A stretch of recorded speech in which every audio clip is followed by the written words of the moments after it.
Come on. Okay. Okay, back at it. Let's get it. Welcome to the Perfect Show. Got my man Emerson here. Yo. Yo, Emerson, friend of mine. We met almost 4 years ago, working together. Honestly, by now it would have been. Cause what's this? It is 22, right? Mm-hmm. It would have been exactly 4 years, or over 4 years, because we met back in March of 2018. Word. Okay. Yeah. Yeah, Yeah. Time flies, man. I like the shirt. I appreciate it. Yeah, I like the style, man. It's, every time I put it on, it makes me feel like I just, Fresh Prince. It feels like a very 90s sitcom type show, type shirt. So Nah, I feel you. Into my it's a little more. just a little bit. Yeah. Okay. Heard. Cool.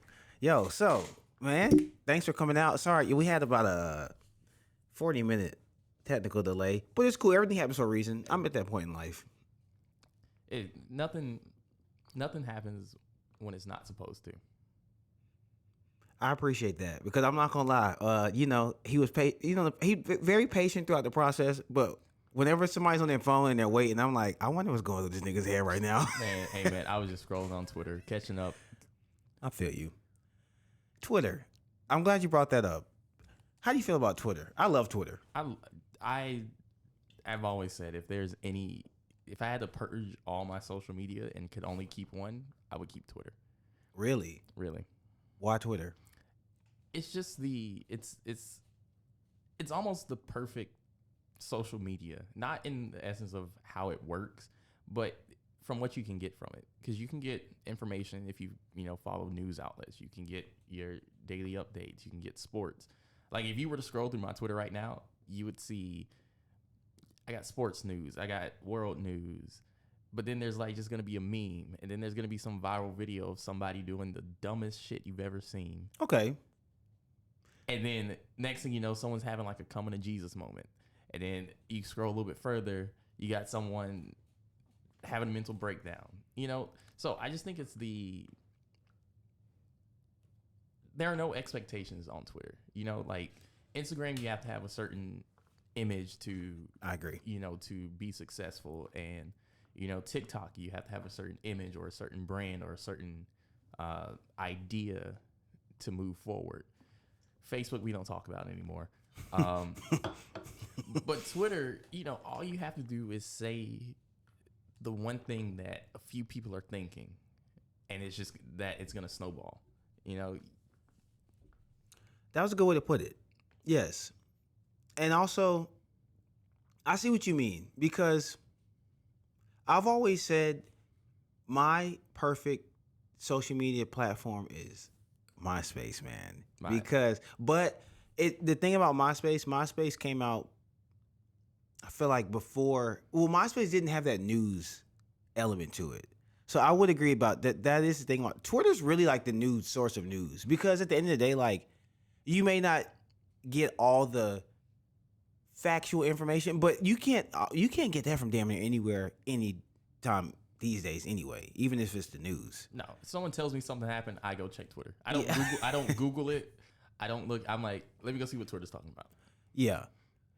I honestly, I had to delete the app off my phone because Twitter, unlike like Instagram, I can get off of after a few minutes. TikTok, I'm not gonna TikTok. I don't know why. I'd be mad. I'm like, get off this shit. But like TikTok takes a little longer than Instagram. But man, Twitter is addicting.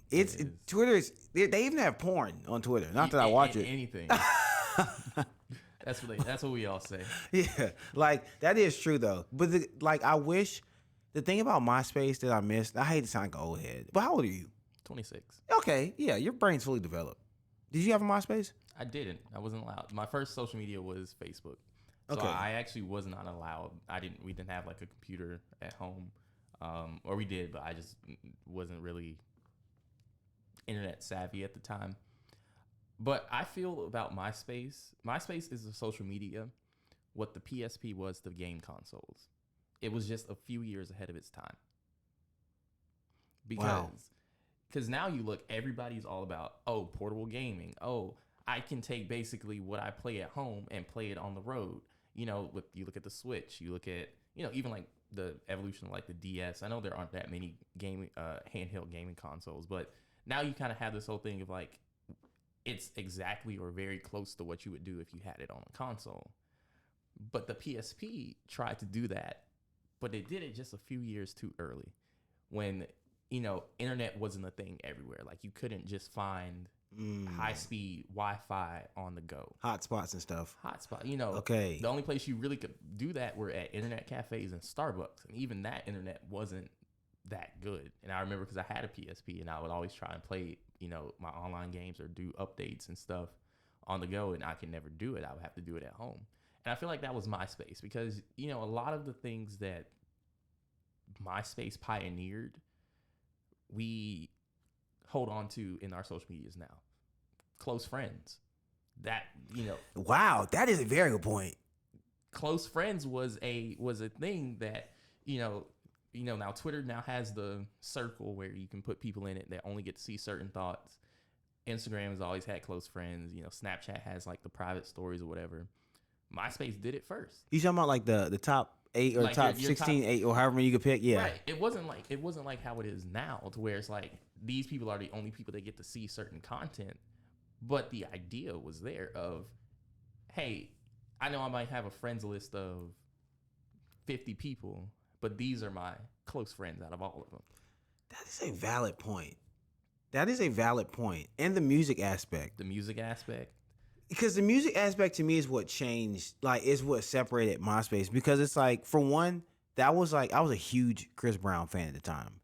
And it was like, that was kind of when LimeWire and all that's like Napster and stuff. Well, LimeWire was kind of like more prevalent then. But, you know, like with LimeWire and stuff, you don't want to get your parents a damn virus. You know, they might whoop your ass. You know, you might never get on a computer again. But MySpace was like the first social media, or so honestly, even before YouTube for me, where I'm like, yo, I can really go find some like unreleased, like fucking underground track from a big artist. Right. Yeah. But they didn't have that news element to it. No. But they did have like the personal, you know, people just spouting whatever's on their mind, you know? Yeah, that's true. And, you know, it's crazy because I haven't done it in a while, but you remember the app Time Hop? It was basically, you could put all of your social media into like one app, and it would, every day you could go in and see what you said this day, however many years ago. Oh, wow. And I don't know if it's still a thing, but I remember one time just looking at like all my old tweets and old like Facebook posts, and I was just like, thank God for growth. Because there was like, you know, it was never anything like, you know, controversial. Like I don't think I have anything on my pages that could get me canceled. Right. But looking back, I'm like, why on earth would you say that? Why? I can understand why you would think that, but why would you say what you just thought? And all I can say is thank God for growth, because man, dark days. Yeah, and that's a good point bringing it up, because especially like with the current cancel culture, as we'll call it, I think sometimes it's important because like I'll get on Facebook. Hey, I get on Facebook, yeah. And you know, it'll show you like some stuff you've posted. And you know, Facebook, I've been on there since, I feel like everyone's had their Facebook the longest. Everyone's probably had their Facebook for at least a decade. Right. And so when I see stuff from like 2011, I'm like, oh my God. But then I also think to myself, it creates this like subconscious kind of like empathy for current people, and especially like younger folks and celebrities and all people who are eligible to get canceled, because it's like you were saying, like, thank God for growth, because, you know, especially like when I see someone under the age of 25 say or do some dumb shit, it's almost like they can't help it. You know what I'm saying? Like, because I remember what it was like to be 21, 22. You can't help it. You just can't help but do dumb shit. And so how do you feel about like cancel culture as a whole? I mean, I know it's a kind of broad question, but like what's your stance on it? So my thing is there has to be we have to find the sweet point, the sweet spot, that's the word, of allowing room for growth while also maintaining a certain level of accountability. Because like, yes, you can't really take something a 13, 14, 15-year-old says too hard. You can only take it with a grain of salt. Yeah. But what I want to know is, what did you learn from that? A lot of times the whole, I guess, cancel culture thing is about like, this person said this back then, get them out of here. They're nowhere near that person. We're not the same people we were. I'm not the same person I was last year. True. I'm not the same person that I was 10 years ago. And a lot of things I've learned over those past 10 years. So if someone came up to me and was like, hey, you did this 10 years ago, you need to answer for it. Okay. Let me tell you how I've learned and grown and will never make that same decision again. And so I think a lot of times the issue that we have on the other side of cancel culture is a lot of times, like when a celebrity or an athlete or someone gets canceled, they put out a very cookie cutter PR response to where it's like, I'm sorry for who I might have offended, or I'm sorry that, this came to light, where it doesn't feel like they want to be genuinely held accountable. They, right. They're like, oh, I got to save face. I got to save my image. But how are you going to learn from this? That's my question. Every time someone gets canceled, it's like, okay, but what can we learn?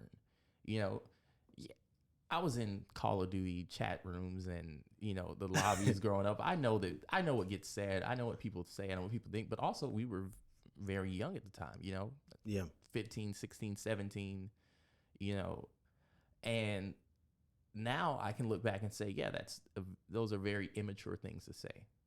However, I have matured. Right. So yes, I still, do I think that certain things should have been said? No, there's still it's very black and white things that you should and shouldn't say. Right. I agree. However, were you, at the time that you said this, were you mature enough to know that you shouldn't? And are you mature enough now to know, one, that you shouldn't do it, and two, why you shouldn't do it? Like I said, that's why the whole, whenever they're like, whoever I may have offended, no, address who you offended. You know who you offended. If you're a white man and you say the N-word, you know exactly who you offend. If you're a straight person and you say the F-word, you know exactly who you offend. Address them directly and say, hey, I know that I said something that is discriminatory towards this demographic. It's defamatory towards this demographic. I apologize for saying it. I'm going to learn from this. I'm going to grow from this, and you will never see anything like this again. But when we let people get away with these blanket statements to where it's like, oh, I'm going to say just enough to get you off my back, but to leave room for me to maybe make this mistake later, then what's the point? I feel you. So what do you think and of course, like, things are case by case, but like, cause I know at the beginning of what you were just saying, you kind of alluded to like, all right, it's not about necessarily the apology, but like, what have you learned in the time? So how long of a time span, or what do you think like the minimum time span that we should give someone? Like, prime example, if someone does something today, let me move this mic out the way just in case. Yeah.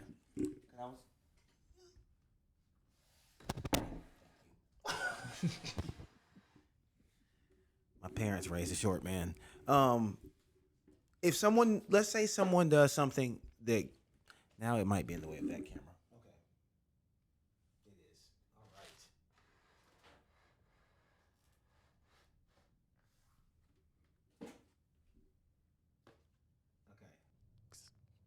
Okay. Ignorance. Okay. So the segue from the term ignorance, because you and I have both worked either in or adjacent to we'll call it hospitality. Restaurant industry for years. Yeah. And one thing I've found since moving to Atlanta is that like the hospitality industry can be quite lucrative. I don't want to necessarily throw the term lucrative around, No, but it I also is. don't want to limit possibilities. It, It can be lucrative. it very well can be. And Oh, hey, wake that's them my up. mom. um, that just gave so many people PTSD. um, and it's very interesting because my perception, especially since moving here and working where I work, where we work together up at the Battery, near the Braves Stadium, it's like, Go Braves. oh Braves, man, 2021 champions, I'm gonna run it back this year. But working there at such a high volume place. I mean, literally, like we were there. Well, I don't know if you worked there during the World Series last year, but we're talking like drones of people. The world was there. Oh, I was there. Yeah, As yeah, a, you were as out a, there. as a guest. Yeah, and so it's like since I've moved here and just worked in this industry for this amount of time now, we're looking at like 4 or 5 years now. It's like it's so interesting to me how ignorance gets displayed. And ignorance to me is like it gets shown through not just tipping. Tipping to me is like half of it's one side of the coin. Right. Because to me, it's the other half is how people treat their servers, bartenders and things. Because I think what I have noticed, I don't want to say like my biggest takeaway, but one of my biggest takeaways is that especially when it comes to like serving, and I've never even served. First, I've always been like around the industry, but like I've never served. But like I know that there's so much that's out of the hands of the server. Like when it comes down to it, they can't cook the food. Nope. If you order a drink, they don't make the drinks. Like they can't really control the saltiness of the fries. You know what I'm Right. saying? I don't know if the carbonated water goes out, sorry. All right. But it's so interesting to see such a high percentage of people not understand that concept and not come in with a heart of empathy. And it's crazy because it ends up, of course, having an effect on the other side of the coin, the tip, which ultimately servers don't get paid. Let me look at servers don't get paid. Save the money, except the money that you give them, literally. Right. And so it's rare to find places that pay their servers hourly wages plus tips. Yeah, exactly. That is once you get that, keep that. But for you, like now that you're in a management position, mm-hmm. You've been in the industry, you served, you bartended, right? Mm-hmm. I've done everything. Y'all motherfuckers be, So you've seen all sides of it. Like, what do you think? Okay, so I've long been under one thing that I've always said is I think every person should have to work in the either service or retail industry for 6 months in order to graduate college. Wow. Like I think that should be a work study requirement. Not because one, those are two of the most understaffed but easily hireable positions, like industries as far as what I've seen. Of course, I'm not the end all be all on employment studies, but from what I've seen, every store is hiring and every restaurant is hiring. And you don't need skills, you don't need a degree. So why is it that we have these jobs that are very easy to enter into, but we don't have the people to put in there? And so I think that everyone should spend 6 months. 1, 2, because that's like a constant flow of, hey, I know if I own a restaurant, every 6 months, I have somebody 2, 3, 4, 5, 6 people from the local college coming for a job here. Not saying they have to make it a career. Some of them might, because that's how I ended up here. I started in the industry just as a job to have until I went back to school. And here I am 8 years later. Made a career out of it. So it could happen. But also, it would be nice to just know that you have that constant flow of people. But the main reason is it's going to teach people how to deal with the people that are serving them. So if I am your server, I am serving you. I'm not a slave. I'm not a maid. I'm not a call boy. I'm giving you a service that you are requesting. Because if you didn't want to go out and eat and drink, you would have cooked and made drinks at home. So you are requesting my service. And so a lot of people a lot of the guests in the hospitality industry just don't have social awareness to know what to do and what not to do in restaurants. There's a lot of times where you can't rush a restaurant.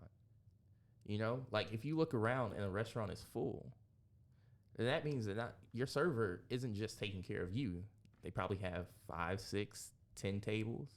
So that means there are 10 other groups just like you who are doing the same things you're doing.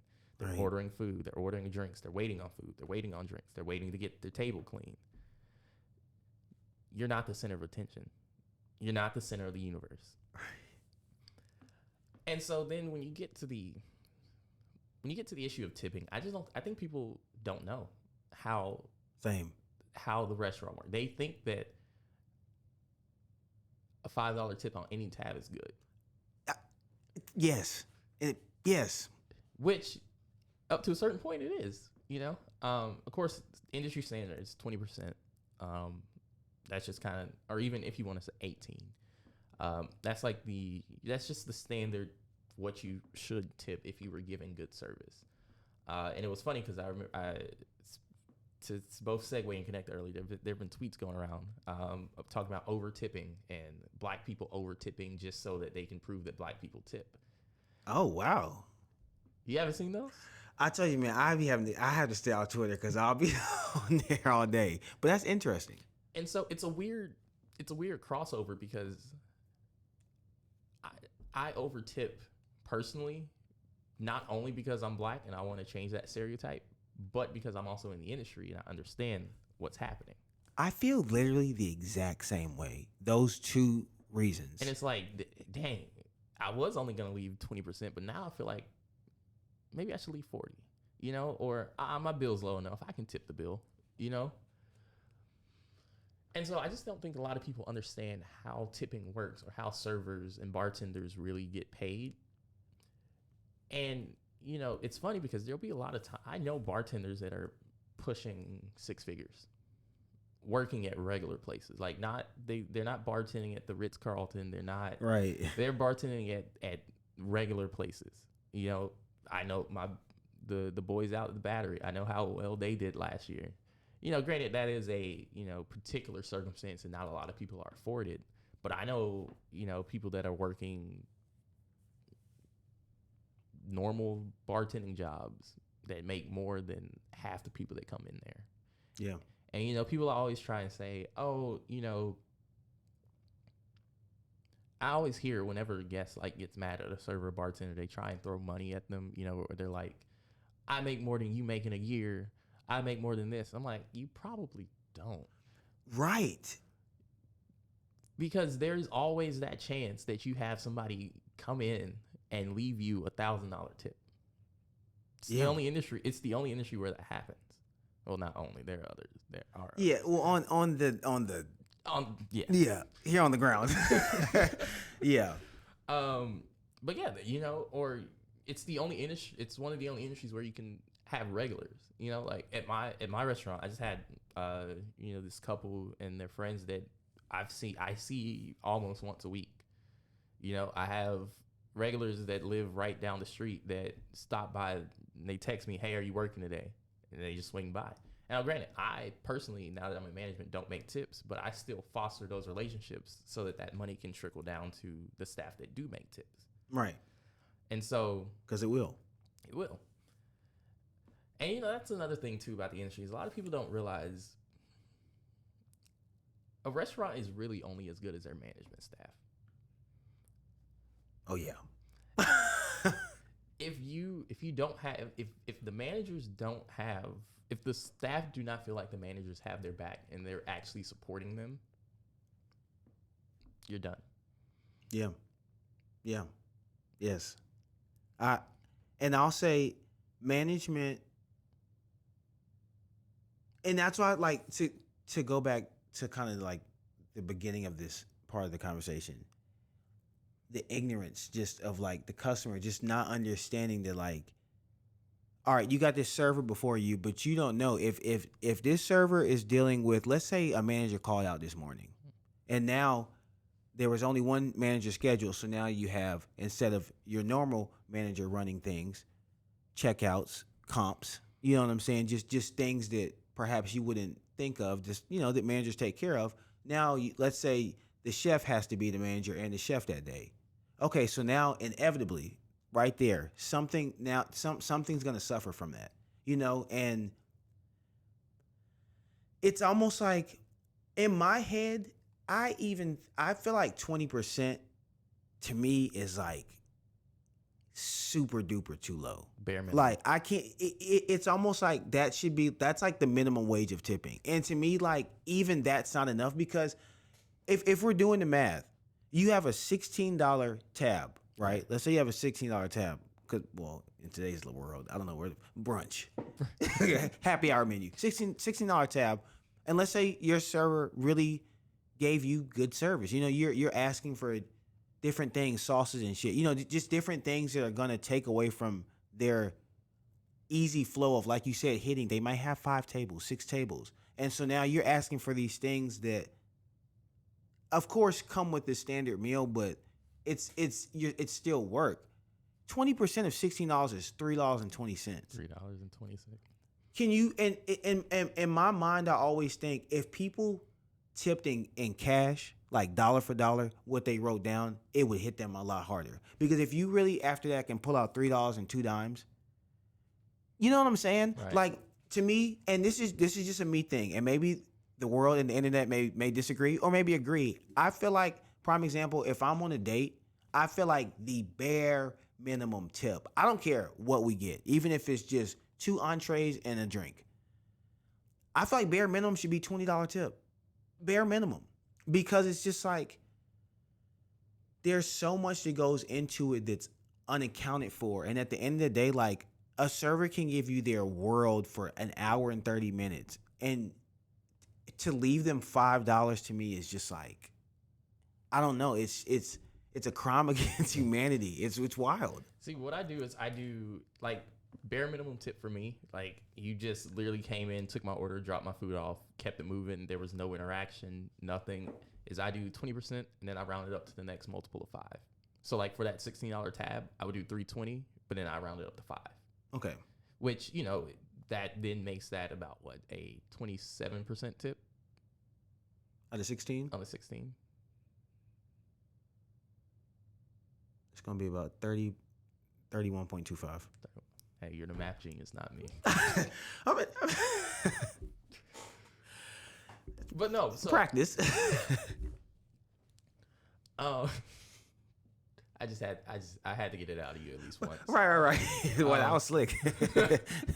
Wow, nice, subtle. But no, yeah, but if I don't care if you smiled at me. If you showed me you were a human, you're probably getting at least 40%. Okay. Because especially I don't go out. I don't order much when I go out. Right. Especially if it's just me, I'm probably just getting food, drink, maybe 2.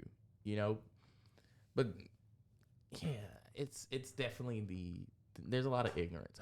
And that's not in a bad way. Because ignorance is just quite simply the lack of knowledge. It's not that once it turns into negligence where you don't want to learn anything else, then I have an issue. If you are like, no, this is how it is, this is how I'm going to do it, then we have issues. But if you're just ignorant, you don't know, like, there are people that I say, they're like, so how much do you servers make? And I'd be like, oh, $2.13 plus tips. And they're like, $2.13. And I'm like, yeah, that's what roughly every server you've ever interacted with makes before you add a tip.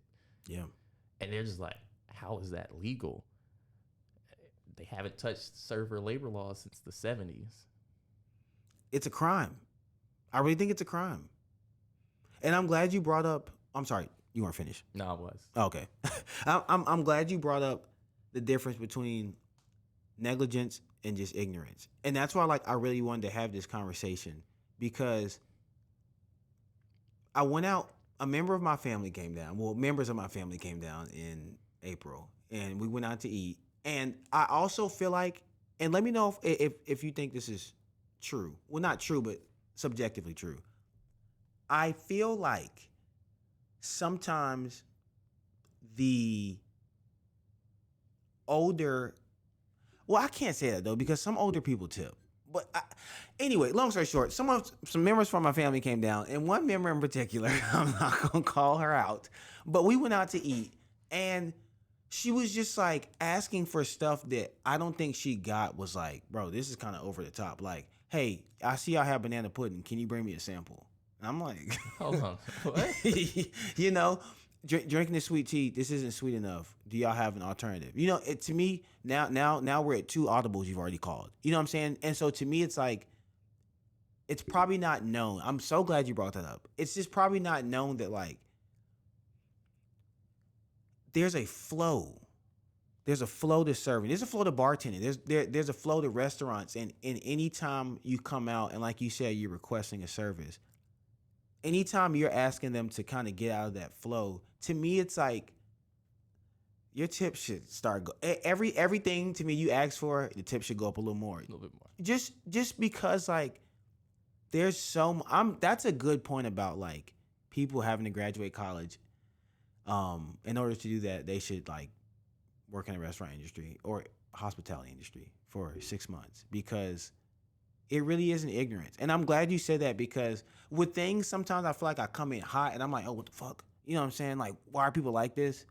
But I do have to remember that, like, not everyone worked at Red Lobster in college. Right. You know, not everyone can work at the Battery and experience, like, that level of money because it's wild seeing the level of money that, like, people in Atlanta, and I mean, I just haven't lived anywhere else, but, like, in Atlanta specifically, people are willing to throw money at a pretty face, you know, at some smooth talk. That's all you need. It's wild. It's yeah. But yeah, there was a lot that I learned about how restaurants work just by working in them that I probably wouldn't have known unless I worked there, you know. And like you said, yeah, there's a flow to it. You know, when I approach a table, I have a mental checklist that I'm going to hit. You know, hey, you know, I got to make sure that's why we get so pissed off when we go to introduce ourselves and people are like, Diet Coke. First off, I had a whole speech planned and you just cut me off in the middle of it. Second of all, I asked you how you were doing. Diet Coke is not an emotion.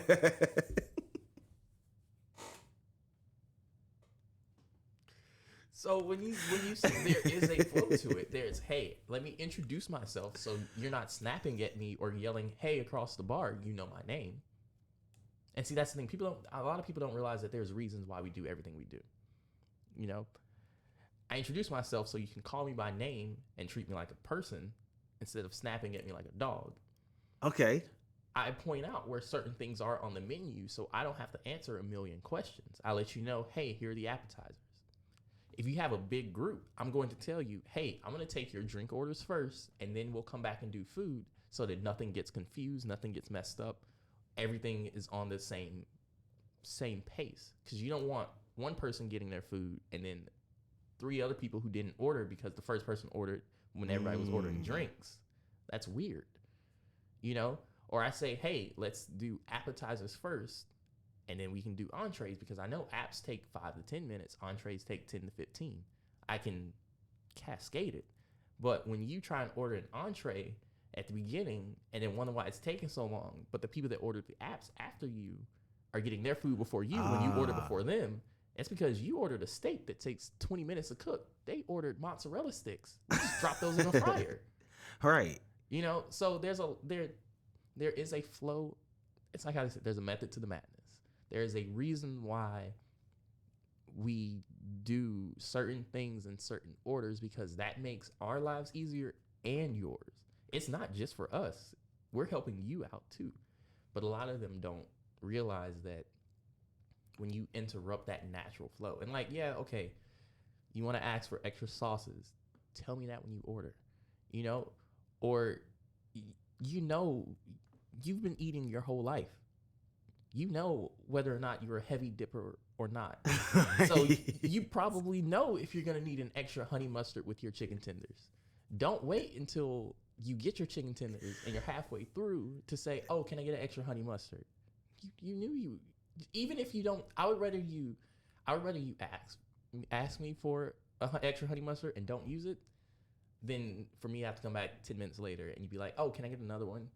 Then because it comes in the flow of bringing it all out. Okay. That makes sense.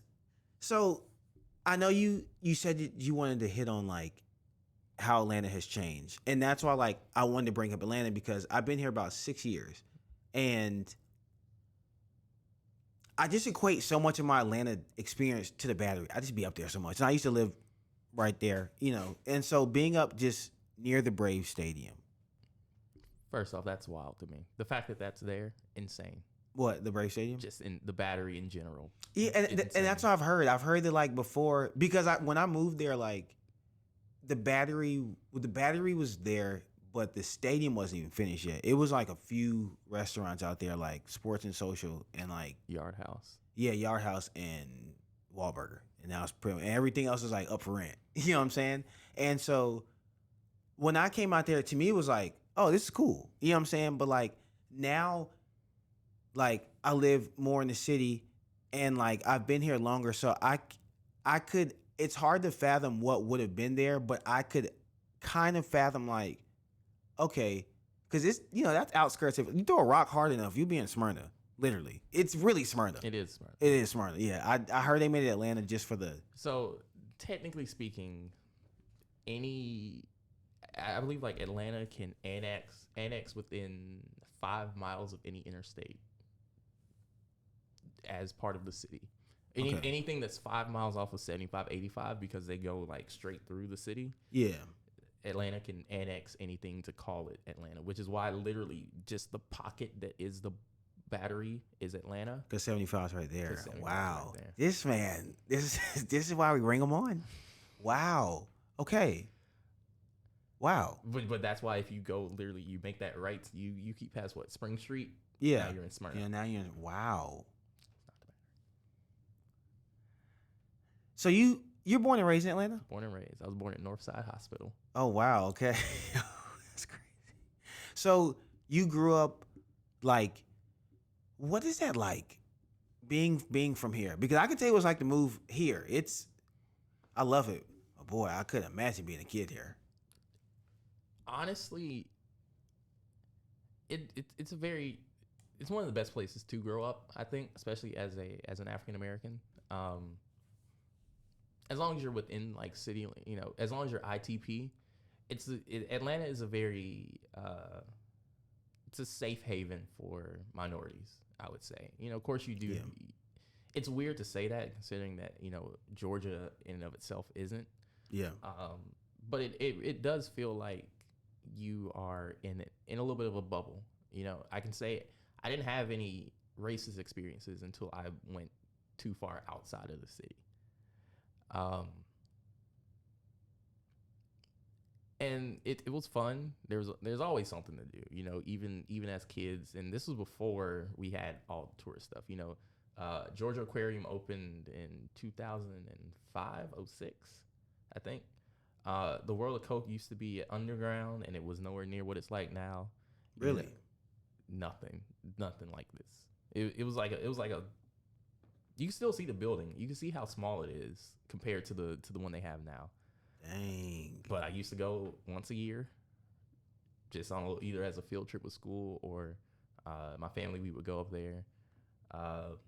We didn't have College Football Hall of Fame. We didn't have, back then we just had the Georgia Dome, and back when it was Phillips Arena, Hawks tickets were like $12, or I remember I used to get so many Hawks and Thrashers tickets from the Accelerated Reader program. The Thrashers, oh man.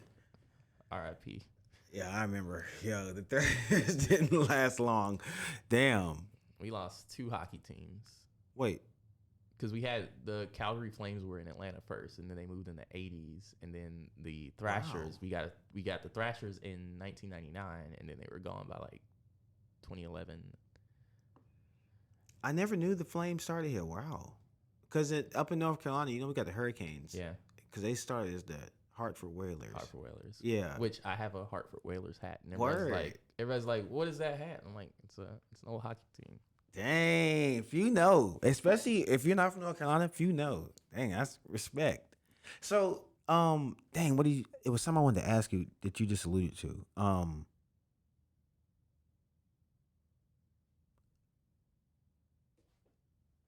The sports. Mm-hmm.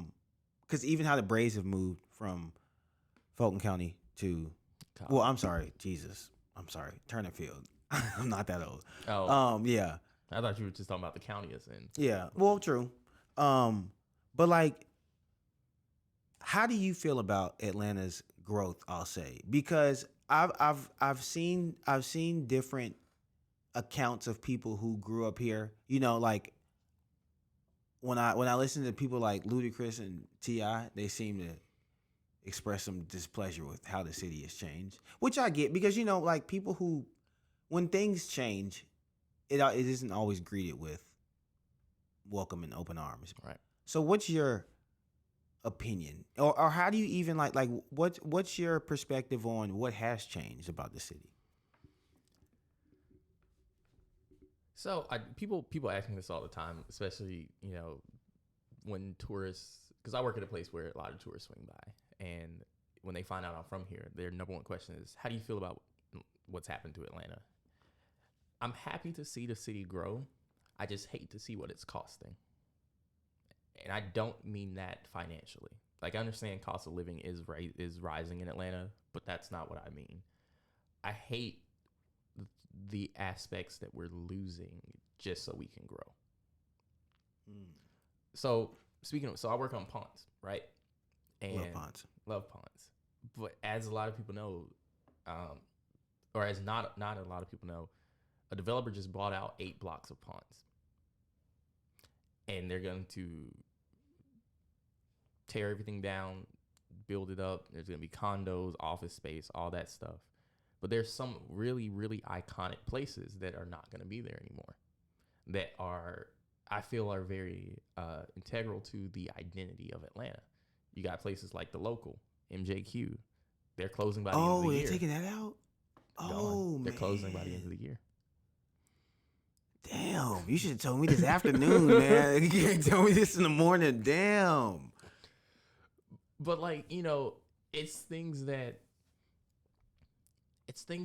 Atlanta is losing just to grow, which I understand you do have to sacrifice certain things to grow, whether you're a person, a company, a city. Yeah, I'm thinking about this now. Yeah. But I wish Atlanta was maintaining more of its identity. And that's what I feel like our city leadership have not embraced. I don't want to say they're selling out because that just sounds harsh, but that's the only word that I can use to describe what's happening. I'm glad to see all these companies and, Fortune 500 corporations wanting to move and put headquarters in Atlanta. It's going to bring jobs. It's going to bring revenue. But at what cost? You look at all of the native Atlantans who have been pushed out of the city, whether it's now they have to move to the suburbs or they have to move to an entirely different part of the country. And now you have all these transplants and all these people who don't know what Atlanta culture is because they didn't grow up in it. My bad. No, I love the fact that people want to move to Atlanta. I don't love the number of people that are moving to Atlanta because traffic sucks now and there's nowhere to park and there's nowhere to live. Right. But I'm happy that Atlanta is providing people with opportunities, especially minorities and people of color. Like I said, I think Atlanta is a safe haven for us. In fact, I don't remember how long ago, but I actually served, or Mayor of Atlanta came into my old job, and Well, I didn't get to talk to him directly. I was talking to his security, and we were just, kind of talking. I'm like, I really wish that Atlanta city leadership would embrace Atlanta for what it is, and that's the black capital, because that's what Atlanta is. Almost anything black that has been successful in this country started here. Civil rights movement, Atlanta. All your favorite rappers, Atlanta. I know New York has claims to that, and LA has claims to that, but a lot of culture originates from Atlanta. That's why you see people walking around with those shirts that say Atlanta changed my life. Yeah, it does that to people. Atlanta did change my life for the better. Yes.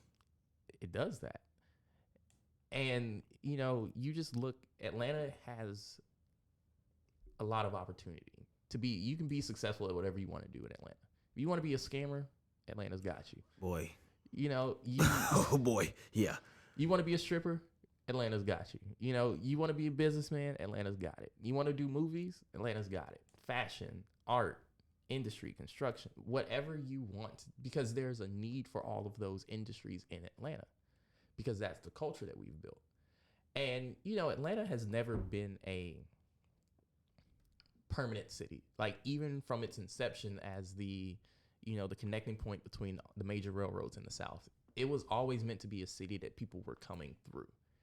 So we went from being one of the largest train depots to now we have the largest airport, which is the same concept, just different mode of transportation. Wow. So Atlanta has always been a transient city of, hey, we're making our money off of people coming through, and maybe they decided to stay and plant roots, but we're going to do something to them before they leave. We're going to implant something in them that they're going to take with them wherever they go. That's why you see little bits of Atlanta culture everywhere, or you have people from Atlanta who go somewhere else, become successful, and they're like, I learned that back in Atlanta, And so, like I said, I wish Atlanta would take its culture with it as it grows, And I understand that there are some negative aspects to what quote unquote Atlanta culture, Right. But there's negative aspects to everything. Right. Name a city without crime. Can't, And I just feel like if we poured more into the opportunities for homegrown, for the people that are, the people that do go to Banneker, and the people that go to Booker T. Washington, the people that go to MLK, the people that go to Grady, we provide more opportunities for them instead of wanting to entice all these people from everywhere else to come here and be successful, and we make the people that are already here successful. It's a recipe for success. I know I say success a lot of times. Well, you got to implant it into the subconscious mind. You got to. Repetition. So what do you think the identity is now? Like, or do you think it's in kind of a transition phase? Like, do you think Atlanta has an identity? No. So it's funny because I always use this when it comes to food. Okay, people are like, "What food is Atlanta known for?" I say everyone else's, because we do everyone else's food at the same level to where you would get it when you go there. So I work at a Cuban Puerto Rican restaurant, and people come there and say, "Yo, this is the best Cuban Puerto Rican food I've ever had," or it tastes just like it tastes back home. Our food, our restaurants, we have people who come from all of these other places. They come here, they open their restaurant, they make their food just like they make it back at home, and now we do it. We have wings. That's the Atlanta thing. But well, niggas got wings everywhere. Exactly. That's not something I would say weird. No, that's very true though. I can't think of like a one particular food. Yo, you're like an Atlanta fucking like expert. Like this is, I hadn't thought about, and of course, because I'm an outsider, so that's why like this is to hear your opinion. It's like half of me is like, well, damn, this is me, but like I get it though, because the stuff you're saying like makes sense. Since I've been here long enough, I feel like it makes sense. but it makes sense as to why it never dawned on me because like it's only stuff that you can track. And yo, that part about Atlanta always being a city where people come and go, that is a very good point. And so I wonder, do you think now with because Atlanta has the busiest airport in the world, crazy. Delta headquarters right here. And it's like, do you think now with the way the world is, with everything kind of being like, I almost picture like when you said that, I started thinking about social media and Twitter and just how like, prime example, you and I yesterday we were texting. You know what I'm saying, sending messages instantly, and we're in this TikTok age, and everything is now even more quick, quick, quick. Do you think in a transient city, in a I need it now more than ever age, do you think Atlanta can reestablish its own culture, or do you think it'll end up kind of being almost like a chameleon city?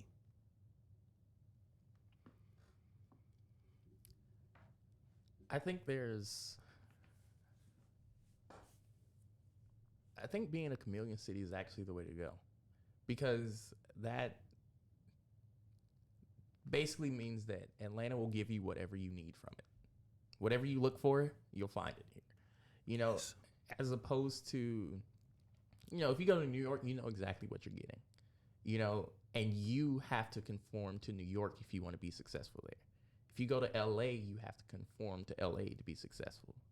You go to Dallas, you have to conform to Dallas to be successful. But in Atlanta, you can come be yourself and be successful. Because Atlanta is a city that gives back to you what you put into it, as opposed to the other way around. So I think that's the way to go. I like that idea of being a chameleon city of, you know,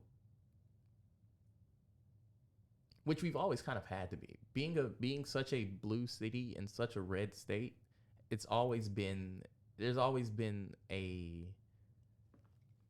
weird dynamic, because we're the biggest blue city in a red state, Yeah, it's strange. which you can see in the last election how pretty much Atlanta itself is what turned the tide of Georgia in the last election. Yeah.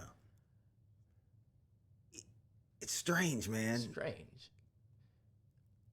One thing I noticed when I first moved out here, I used to tell my friends and stuff, yeah, like, I'll be back. I'll call y'all when I get to Georgia, like when I leave and go home or something. Or I'd call Atlanta, Georgia.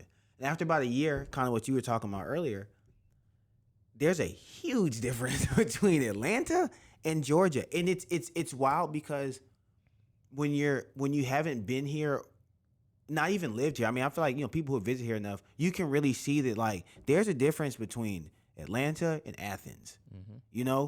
You get pulled over with some weed in your car in Atlanta, you might be straight. The officers might even roll the blunt themselves, Right. But you get caught with weed in McDonough, okay, It's over. all right, nigga. That's right. Yeah, and it's interesting, like how I agree with exactly what you're saying about it being like a safe haven. Like it's this feeling of it's funny because I was just in North Carolina seeing my family earlier this week, and it's just there's just a difference, and it's hard to describe, but it's like here it's like, I mean, everybody's black. I remember when I first moved here, I went into Marshalls and I'm like, damn, everybody that works in Marshalls is black. Everybody at the post office is black. When I'd go out to like Buckhead, I'd see people out there with salons, owning the salons. They're black. And it's like, it was such a culture shock because I'm like, not that black success is faux pas, but like seeing like, I'm like, damn, everybody here black? You know what I'm saying? Like everybody with nice cars is black. Everybody with money is black. You know what I'm saying? Everybody without money is black. It's like, it almost gives me this hope of like what future cities could look like. Cause I love it here. I feel safe. Safe haven was a good word. I feel safe. I feel like if I get stopped by the cops, like it may be a positive encounter. Not even a neutral encounter. A positive encounter. Right.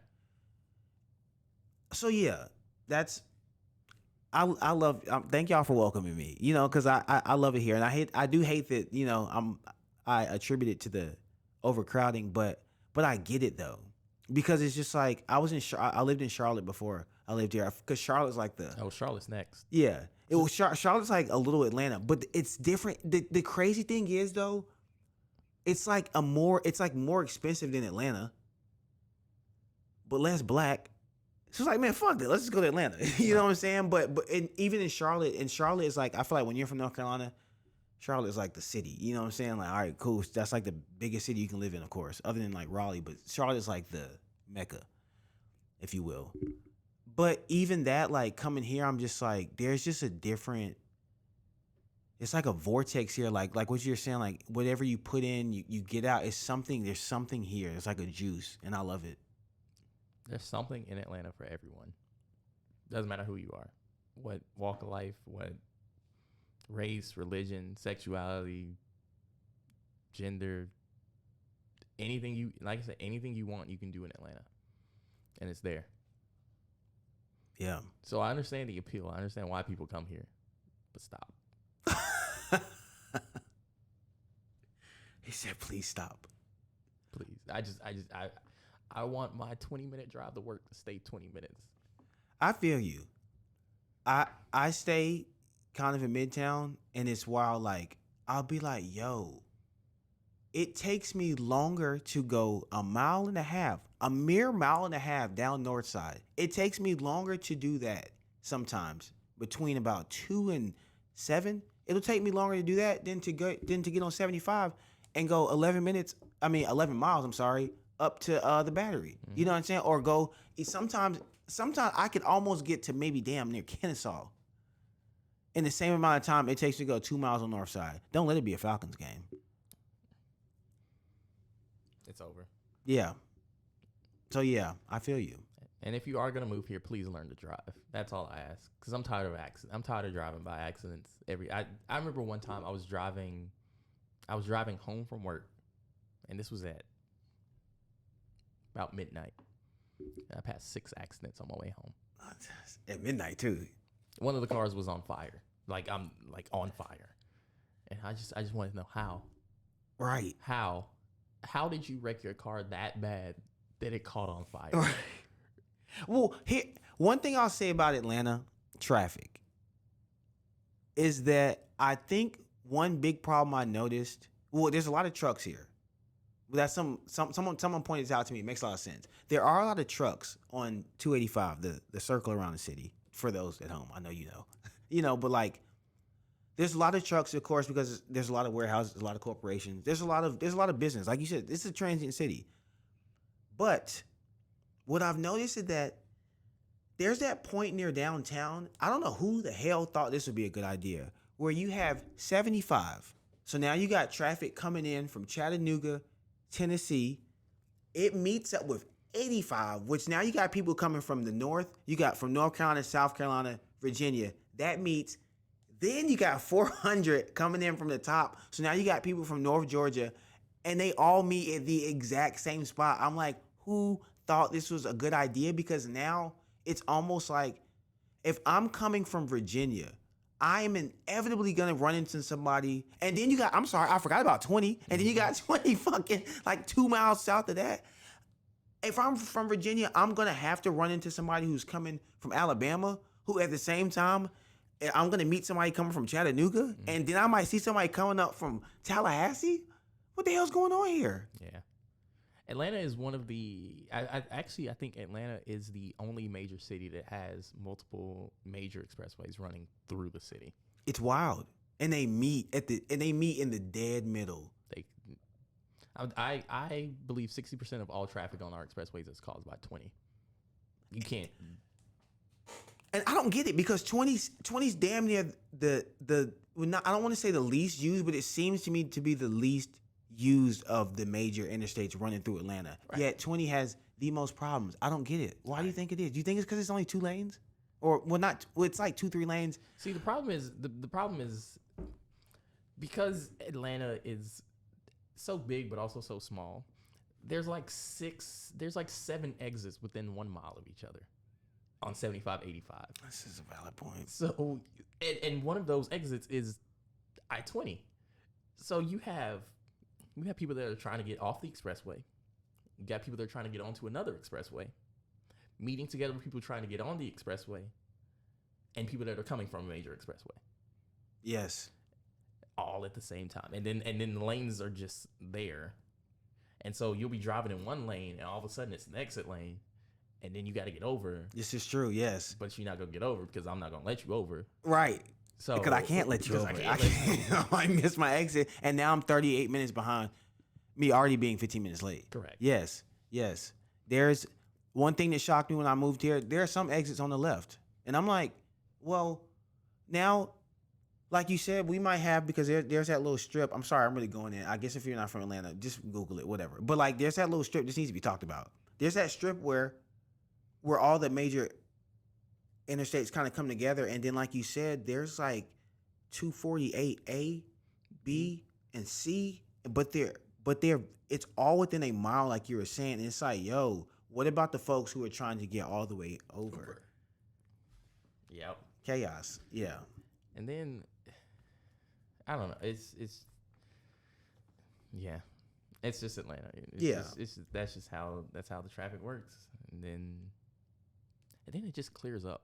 Like, you'll be stuck in traffic for an hour and then clears up. Yeah, you're good. And you're like, why not just leave later? It's like, if I remember when I used to work in Alpharetta, it was so I used to have to be there at, I want to say 2 o'clock. I think that's when I had to clock in. Either 2 or 3. No, 3 o'clock. I had to clock in at 3. If I left my house at 1:30, I would get there at 2:15. Not bad. If I left my house at 1:35, I wouldn't get there until maybe 3:15. So those 5 minutes were crucial to whether or not I got to work on time. Insane. It's sick. Insane. It's sick. Hate it here. I love it here. I do, yeah. I literally got the skyline tattooed on me. That's how much I love this city. Word. But I hate it. I think when it's all said and done, I'll look back and I'll attribute a lot of like who I am and became to Atlanta, because love North Carolina, always home, but I feel like I grew up in Atlanta, you know, like I even after going to college in North Carolina, like it's just something about I moved here the night Trump got elected too. So it was written in the stars. It's written in the stars. I don't know. It's just I don't know. There's something about this city that, for me personally, growing up the way I did, kind of not sheltered, but just kind of just very reserved. You know, this has helped me. It's helped bring out the other half of me that's not reserved, but stay balanced with the natural reserved person that I am. I couldn't see you do this podcast if you weren't in Atlanta. Exactly. I had a little sports radio show in Charlotte. I've seen about 6 years ago. The throwback IG. Yeah.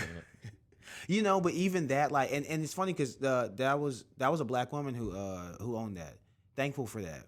And I always think of her when I think about this place, because like, so blessed to be here. And I always think like she gives me Atlanta feels. You know what I'm saying? And it's not that, like, of course you can't have black thriving businesses and just that black culture other places, but it's just here it's like, I feel like other places you kind of get like a little dash of it, but here it's the whole damn. It's the fountain. Yeah. I love it, man. Yo, I wish we could talk longer, but because of the, you know, I'm sorry, you know, I'm about to be late as hell, but F 'em, but it's cool. But we can always do a part 2, because this is good. I'm here. I appreciate you coming through, man. I appreciate you having me. Any closing remarks? Man, honestly, I just be nice to people. You know, I think that at the end of the day, you know, every person has their own universe around them of people, places, things. So we all got things going on. Just remember that and treat each other like a person. You know how they say the golden rule, treat others how you want to be treated. I just think if we do that, you know, try and do what you can to put yourself in someone else's shoes. whatever sense that may be, you know? Right. But that's it, you know? I'm happy to be here. Happy to be here on the podcast, happy to be here in Atlanta, happy to be here at this point in time and space. Happy to exist where I exist, you know? Okay. I felt that. Damn. I appreciate you coming through. Yo, that hit. I don't know why, but that hit a chord. That struck a nerve. Damn. Well, y'all know what I say. It's not do or die. Do before you die, because no one makes out alive. But I'm grateful, man. I don't know. You just provided me with a sense of gratefulness, gratitude. I appreciate this. Glad I could do that. We'll do a part 2. Catch y'all on the flip. It's weird timing.